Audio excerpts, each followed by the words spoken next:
Buenos días, tardes, noches desde México. Hoy en tiempos de furia, en vez de hablar de los temas de nuestra grilla actual, tenemos un tema quizá pues muy importante para todos, no solo para Argentina, donde tenemos a nuestro amigo Julio Ferré, periodista, sino yo diría que para muchísima gente en el mundo, excepto quizá los escuálidos.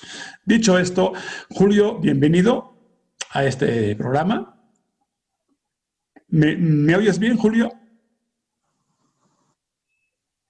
Perfecto. Gracias, Oriol, por la invitación. Siempre es un gusto hablar contigo. Julio, tú escribiste a finales de octubre un libro, Dios, miradas sobre el mito Maradona, que se publicó, si no me equivoco, apenas el 26 de octubre. Correcto, en Este esa fecha. libro fue un intento de recoger justamente una inmensa recopilación de testimonios sobre pues, Maradona. Primera impresión, antes que nada, antes de empezar a hablar sobre este libro, ¿cuál fue hoy tu impacto, tu impresión, que a todos además nos dejó, pues, no tengo palabras? ¿Cuál es tu impresión? La primera reacción fue no creerlo. Me lo comunicó un colega amigo del diario Clarín de Argentina, Julio Chiapetta, y fue una conmoción espiritual. No te la sabría describir en palabras, Oriol, pero conmovió no solamente en la tierra que lo vio nacer, sino a nivel planetario. Creo que todos han tenido distintas sensaciones, pero casi todas deben ser de sorpresa y dolor. Oye, también sorpresa sí, porque justamente pese a todo, aunque sí sabíamos que tuvo una vida complicada, fue muy sorpresivo. No estaba tan mal o nadie sabía últimamente que pasara algo excepcional en su estado de salud. No, claro, hoy uno viendo también la vida de Maradona con sus problemas de salud durante toda su vida, siempre ha tenido una capacidad de resurrección, diríamos casi fuera del humano. Entonces uno, en esa cuestión de amor sobre el ídolo, pensaba que esta cuestión de salud que había sufrido estas últimas semanas iba a ser otro paso que él iba a esquivar como con sus gambetas famosas, inigualables, y iba a sortear una vez más la puerta de la muerte e iba a estar de vuelta en un campo de juego, pero bueno, desgraciadamente la vida tiene estas tristes noticias, así que hoy es un día de dolor y sufrimiento. Oye, justamente este libro, que si es correcto, apareció a finales de octubre, pretendía, supongo que, ¿cuál era la idea? Recoger el máximo de miradas sobre Maradona. ¿Cuál fue tu intención y cuánto tiempo trabajaste este libro y con qué fuentes más importantes hablaste? Cuéntanos un poco.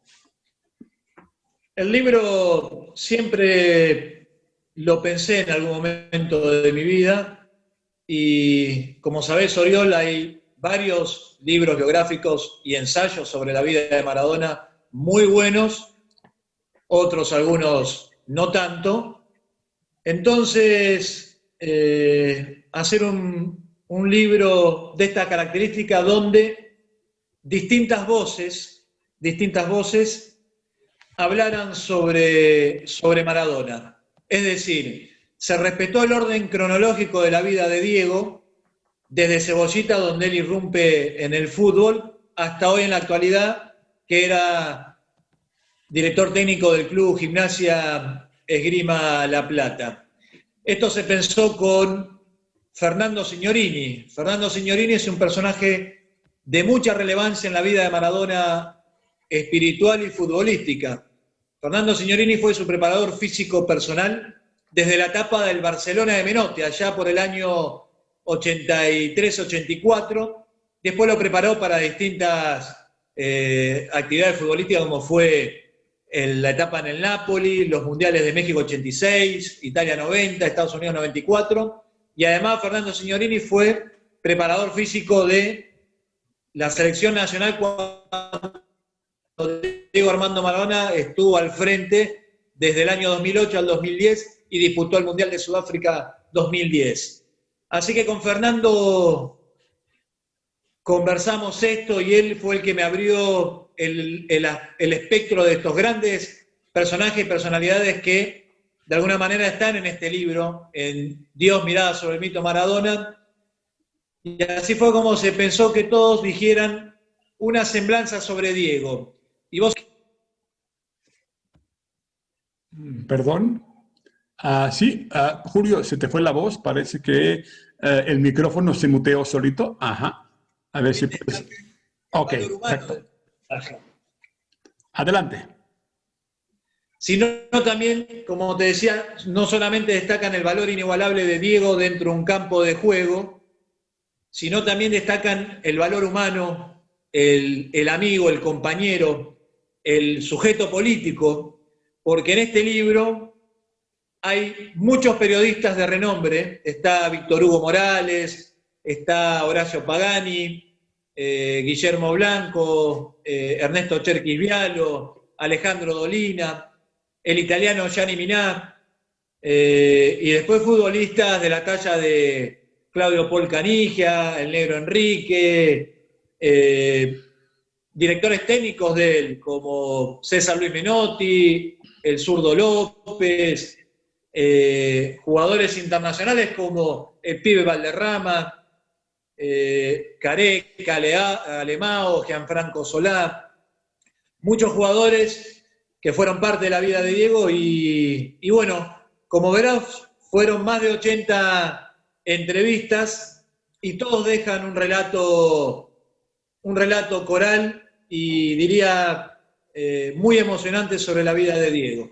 Y sí, justamente en tantas entrevistas, ¿qué destacarías? ¿En qué personajes quizá menos conocidos o menos te dijeron cosas que realmente cambian el punto de vista sobre Maradona? Aunque sabemos mucho de él, quizá demasiado y quizá con demasiada mitología, ¿qué destacarías de algunas entrevistas, de algunos aspectos que menos entendemos o comprendemos de la misma historia o evolución de Diego Armando Maradona? Mira, Ariol, lo que sí puedo destacar de que todos los entrevistados siempre daban alguna perlita de alguna cuestión humana de Diego. Es decir, el mundo conoce al Maradona futbolista, pero quizás muy pocos conozcan el lado espiritual, la esencia humana del personaje, que todos destacaban eso. Quizás me quedo con una anécdota también, entre muchas, por el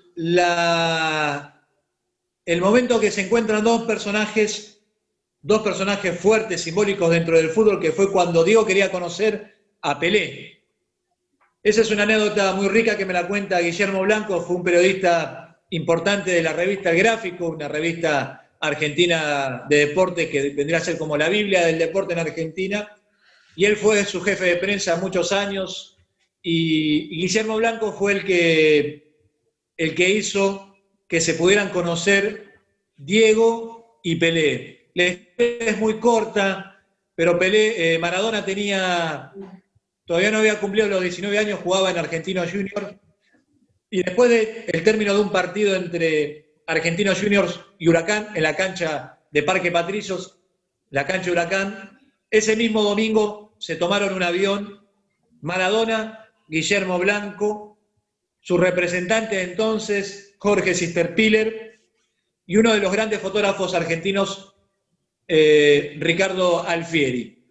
Volaron para Río de Janeiro, llegan a la madrugada de Río de Janeiro y al otro día se da el encuentro entre estos dos personajes. Pelé, ya un rey consagrado con mundiales encima, con mucha trayectoria en el Santo, y ahí Pelé recibe a esta comitiva con Maradona, hasta estaba el papá de Maradona, y Pelé agarró la guitarra y se puso a cantar y le dio algunos consejos a Diego sobre que esté fuerte, porque como él iba a ser el número uno en el fútbol mundial, los medios de comunicación iban a exigirle siempre que esté a la altura del número uno. Entonces Pelé ahí le dio algunos consejos, algunos regalos, y hubo un abrazo muy emotivo que me lo cuenta Guillermo Blanco.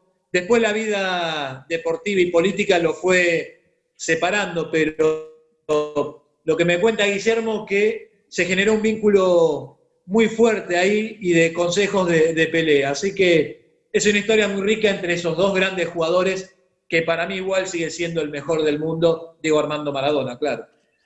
Obviamente, ahí, antes de entrar a una fase menos conocida, que es la propia evolución política, la manera en que Maradona nunca abandonó sus orígenes y fue capaz de convertirlos en una opción también, incluso ideológica. Pero antes de esto, como futbolista, cuando decimos el número uno demasiadas veces, significa que qué es lo que hacía distinto a Maradona de otros jugadores. ¿Por qué podemos decir con esa incluso con este consenso casi de que fue el número uno? ¿Qué elementos, qué momentos, en qué juegos, por qué podemos decir absolutamente que para ti y para muchos fue el número uno?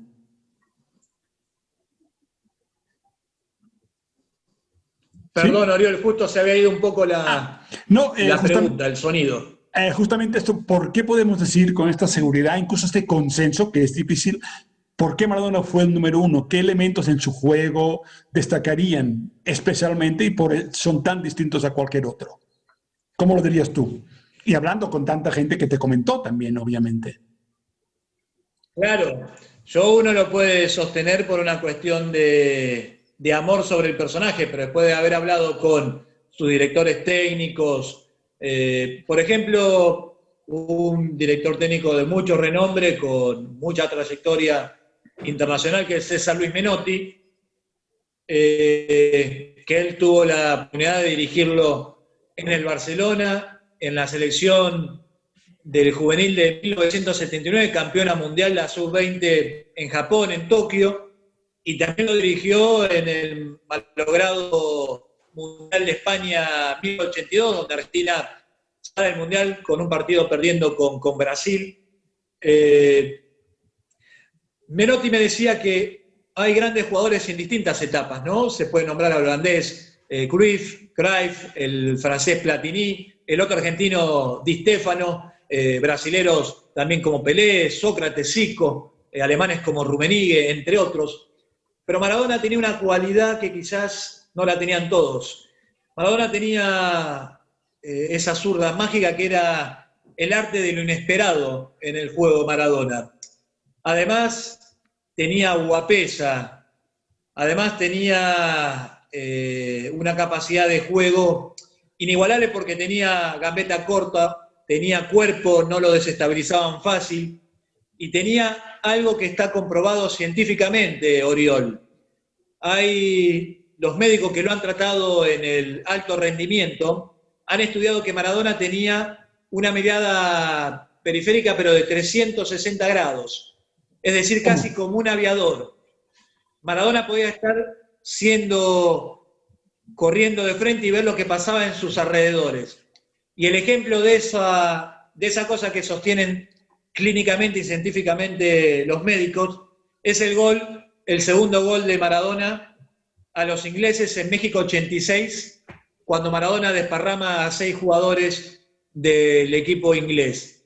Cuando Maradona hace eso, después que termina esa jugada magistral en los vestuarios, Valdano le pregunta, que Valdano iba acompañando la jugada del lado izquierdo, y le dice: Diego, yo estaba esperando en algún momento el pase, que sé que por ahí no estabas viendo que yo iba acompañando, y Maradona le decía: no, yo observaba bien tu trote y tu corrida, cómo venías acompañando. Es decir, Maradona es un jugador inexplicable en ese sentido, trascendió a un jugador común. Y la otra cosa que se lo destaca a Maradona, ¿por qué puede ser el número uno, inigualable? Además, ya con esos 2 goles, uno con la mano, como bien se dice acá, potrero. La mano de Dios. En un campeonato mundial y con un equipo con un trasfondo político. Era Inglaterra, 4 años había sido el conflicto bélico entre Argentina e Inglaterra por el robo de las Islas Malvinas argentinas. Tuvo una connotación política, hizo los 2 goles más extraordinarios, uno picaresco y el otro una obra de arte. Y lo otro que destacan del jugador Maradona es que Maradona siempre jugó, a lo sumo por ahí cuando fue en el Boca en la década del 80 o en Barcelona. Maradona se formó en equipos chicos como Argentinos Junior, y la historia de Maradona también, que es trascendental, es Napoli, es la historia del sur pobre contra la norte rica, que estaba representada por el Juventus, Milan, donde había grandes jugadores, y Maradona fue ese club, y con su épica como jugador pudo reconstruir ese club y ganar todo. Y además también se ve en su cuestión como hombre que entraba en el campo de juego y transmitía cosas que no lo transmitieron otros jugadores. Y eso no lo digo yo, lo han dicho jugadores de la talla del mismo Pelé, Zico, Rummenigge, Mateus, Zidane, Ronaldinho, lo mejor, Totti, jugadores que han dejado una hoja del mejor deporte en el mundo, pero todos destacan que el número uno sigue siendo Maradona, perdón. Ok. Oye, como queda poco tiempo, me gustaría dos grandes preguntas. También, ¿en qué momento se conecta? A ver, hay en Maradona un drama personal, una vida que acabó siendo la de todos. Es distinto a muchos otros futbolistas. Una historia de grandeza, de caída, de problemas gravísimos, de vuelta. Hay algo ahí como trágico, en el sentido no fue trágico al final, como muchos esperaban, fue distinto, pero no trágico. En el sentido, ¿cómo conectó Maradona con una épica, una conexión con el pueblo, incluso con las clases populares, con los desposeídos y con mucha gente? Es decir, ¿en qué momento de la historia de Maradona, aparte de ser un jugador grande o no, hay algo más allá, trasciende? Fue Nápoles, el momento en Nápoles. ¿En qué momento Maradona se convierte en algo más? Sí, adelante. Julio, estamos. Adelante, adelante. Sí, sí. Retomando lo que me preguntaba Soriol, ¿por qué Maradona genera eso, ¿no? Genera esa cuestión de vivir en el sentir de lo popular. Y porque Maradona, yo retomando el título del libro, Dios, Maradona es un ídolo planetario y tomado como Dios, pero que va más allá de los creyentes, de los ateos, de los agnósticos. La esencia de Maradona a veces es inexplicable, por eso es una cuestión de que no tiene lógica a veces, pero que convive en el sentir de la gente, y no solamente de, como te explicaba hoy a los comienzos, en el país que lo vio nacer, Argentina, sino también en el sentir de millones de personas en el mundo. Tiene esa cuestión épica y diríamos casi como un guerrero griego que va y va hasta alcanzar el máximo y entrega todo su sentir, su poder para lograr el objetivo máximo de llegar a eso máximo. Y además porque no solamente ha dejado lo mejor dentro de un campo de juego, sino también porque no ha olvidado su condición de clase y ha estado en los últimos años en su crecimiento político, ha estado con su voz y su cuerpo a la altura de todas las luchas emancipatorias en América Latina. Por eso su amor desmedido e incondicional con Fidel, con el Che, con Chávez, con Maduro, con Evo Morales, con Néstor, Cristina. Así que también es un personaje que no solo vive en el sentir popular por la cuestión futbolística, sino también por la cuestión política. Sí, por cierto, para ir terminando, ¿en qué momento Maradona inicia esta especie de conciencia? No cosas que a veces uno venga de un lugar, pero suele ser muy difícil, y menos en el fútbol, casi no es lo más normal que alguien desarrolle esa conciencia. ¿En qué momento empieza, se refuerza y cristaliza públicamente esta conciencia política en Maradona? Mira, la conciencia política se le refuerza, creo, cuando Maradona hace su primer viaje a la Cuba revolucionaria en el año 87, que lo acompaña Fernando Signorini, donde se encuentra personalmente por primera vez con Fidel Castro, donde la agencia de noticias cubana Prensa Latina le otorgaba un premio al deportista del año. Ya había pasado la conquista de la Copa de México 86, y ahí tiene un encuentro de algunas horas con Fidel, y yo creo que ahí él tiene un arraigambre fuerte en la cuestión política y de entender un poco la cuestión antiimperialista, la cuestión de América Latina, imperialismo. Así que Maradona, yo creo que él tenía su bagaje por una cuestión de herencia, pero en la cuestión práctica fue cuando él tiene el conocimiento y el conocer en persona al comandante Fidel Castro. Pero luego entonces hay una evolución a partir de aquí, sí, una capacidad de entender movimientos nuevos como el que pasó en Venezuela. Eso sí es extraño, porque una cosa es que a veces uno tenga un encuentro, otra es que acabe definiendo un compromiso como Maradona fue probando durante muchos años y no solo, y con varios movimientos. ¿Eso es un inicio o hubo también otra secuela de encuentros que permitieron generar esa conciencia? Yo creo que lo de Fidel fue un punto de inflexión y después él eligió estar de ese lado. Con las cuestiones que tienen todos los procesos progresistas o revolucionarios en América Latina, con los avances y retrocesos, pero Maradona, él supo ubicarse del lado que tenía que estar, que era de la lucha de los pueblos. Y él fue de alguna manera evolucionando políticamente y acompañando eso. Sí, perdón, medio se fue Siempre va a la estar voz. ese chico que había nacido en un hogar pobre, pero cuando le tocara... Sí. Perdón, se fue a veces la voz, va y viene. Sí, hablando de la villa, él nació en el Gran Buenos Aires, si no me equivoco, ¿no? Sí. Sí, él nació en Villa Fiorito, que es un lugar muy pobre de la provincia de Buenos Aires, privado de todos los derechos, sin agua, sin luz, piso de tierra, clase pobre, pobre, pobre.